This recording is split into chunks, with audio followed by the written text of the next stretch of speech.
અરે મારા ગેટા બકરા કેમ ભરકી રહ્યા છે? લાવ જરા મને ત્રાસીને જે કહીને જોવા દે કે સામે કોણ ઊભું છે. અરે સામે તો કોઈ સાધુ મહારાજ છે, લાવ હું તેમની પાસે જાઉં. અરે સાધુ મહારાજ, આ વનવગડાની અંદર તમે એકલા? અરે ભાઈ, હું ત્રણ દિવસથી આ વનવગડામાં ભટકું છું અને મને બહુ જ ભૂખ લાગી છે, માટે આ તારા બકરા ધોઈ અને મને દૂધ પા. અરે સાધુ મહારાજ, શી વાત કરો છો? આમાંથી એક પણ બકરી દૂધ નથી દેતી, તો હું દૂધ તમને ક્યાંથી પાઉં? અરે ભાઈ, પહેલા તમે દૂધ દોવા તો બેસો. અરે સાધુ મહારાજને કહેવા પ્રમાણે કરવા દે, નહીં તો ક્રોધમાં મને શ્રાપ આપી દેશે.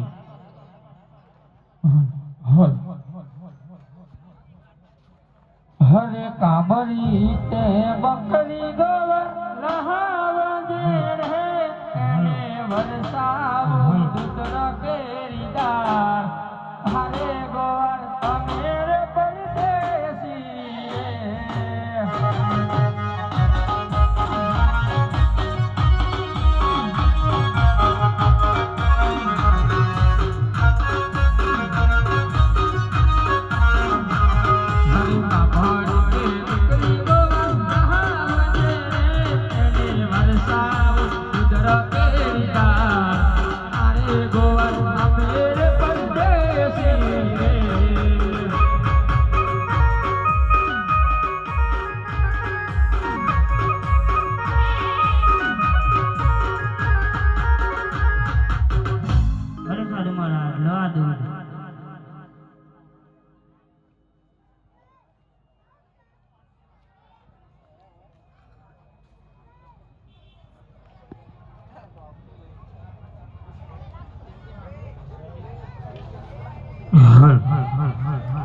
હરે બે બે કટોરા બાવો પીરી ગયો રે, બીજો કાલ્યો ગોવાળિયા ને હાથ. અરે ગોવાળ અમેર પરદેશી રે.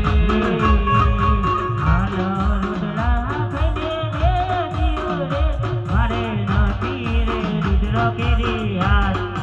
મારે બા તમે કરે જી રે.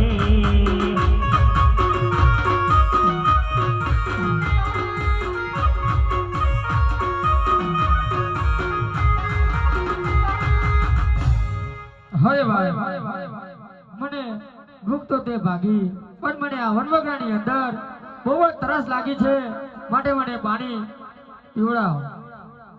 અરે સાધુ મહારાજ, આ વનવગડાની અંદર હું પાણી ક્યાંથી લાવું? હરે બે બે પગલા ગોવર બહાર જે સ્વામી ચંદન તલાવડી હોય. હરે ગોવર અમેર પરદેશી.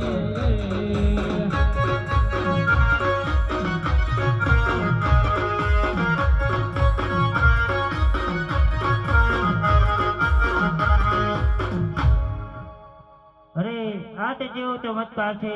અવારનવાર તો અહીંયાથી હું નીકળ્યો તો ત્યારે તો ધૂળના તમારા ઉઠતા હતા, અને અચાનક આટલું બધું પાણી ક્યાંથી આવી ગયું?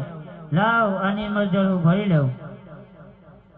એવા જ રતના કટોરો હરજી ભારી અરે.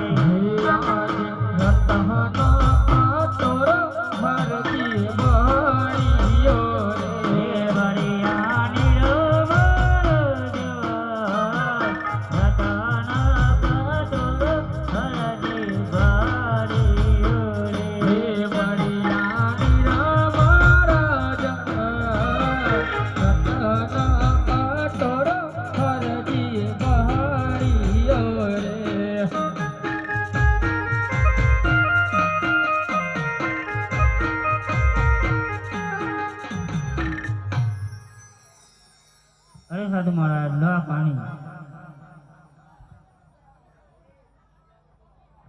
અરે સાધુ મહારાજ, મને તમે જેવા તેવા સાધુ મહારાજ નથી લાગતા. તમે મને સાચી ઓળખાણ આલો. હું રણુદાનો રામદેવપીર પોતે જ છું. અરે પ્રભુ, હું તમને ઓળખી ના શક્યો. મારો આટલો ગુનો મને માફ કરો. હરે ભગતના ગુના તો હંમેશાના માટે માફ જ હોય છે. હરે હરી ભગત, તમે ઉભા થાઓ. અરે પ્રભુ, આ કળિયુગની અંદરથી મને ઉગાઈ લો અને ભક્તિનો કોઈ માર્ગ બતાવો. હા તો ભલે, હું તમને જે કહું એ તમે શાંતિથી સાંભળો અને સમજો. હા તો ભલે પ્રભુ.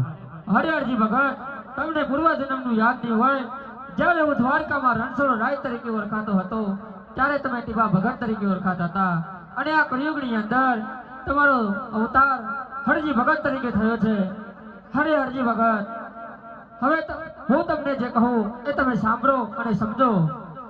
હરિહરજી ભગત, લે અક્ષર ઝોલી, એ અક્ષર ઝોલી મારા નામનો પાઠ પૂરજો, અને એ પાઠની અંદર તમારે જે કોઈ વસ્તુની જરૂર પડશે એ અક્ષર ઝોલી પૂરી પાડશે.